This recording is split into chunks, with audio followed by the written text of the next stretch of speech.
यही सत्य है बाबा। मैं अपना भी हूं और निकट भी, परंतु मैं दूर भी इतना हूं कि मैं किसी का नहीं। वास्तव में यही ज्ञान का आधार है बाबा, कि यहां कोई किसी का नहीं। ना कोई किसी का पिता है, ना कोई किसी का पुत्र।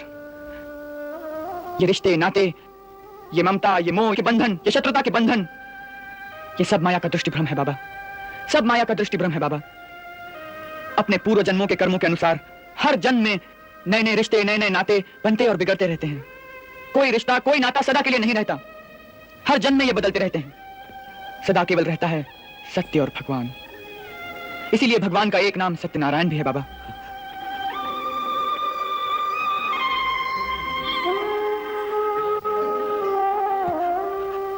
इतना ज्ञान कहां से मिला रे तुझे? कुछ लोग कहते हैं कि तू भगवान है। सच सच बता, तू भगवान है? हाँ बाबा, मैं भगवान भी हूं। भगवान भी? क्या मतलब? बाबा, शास्त्र कहते हैं कि हर जीव की आत्मा में भगवान का ही प्रतिबिंब होता है। सो मैं भी भगवान हूं। इसी प्रकार आप भी भगवान हैं, अर्थात समस्त जड़ चेतन प्राणियों के अंतर में भगवान होते हैं। फिर चाहे वो वृक्ष हो, नदी हो, पत्थर हो या बाबा फिर आपके बैल, सभी भगवान के रूप हैं। हाँ? तो फिर पत्थर पत्थर क्यों दिखता है?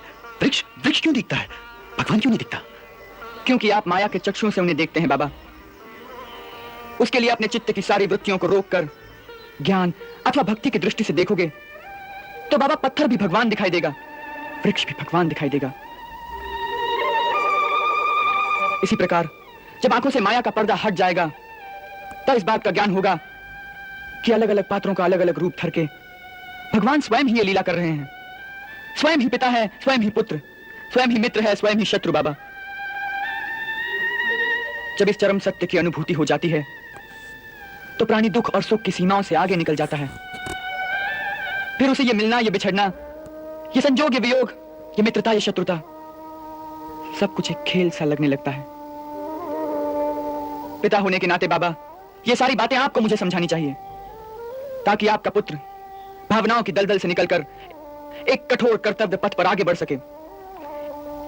ये पिता का कर्तव्य है बाबा। अन्यथा यदि आप ही इतने भावुक हो जाएंगे तो आपकी ये भावुकता आपके पुत्र के पथ पर रुकावट बनकर बार बार उसका रास्ता रोकेगी बाबा। उसका रास्ता रोकेगी वो।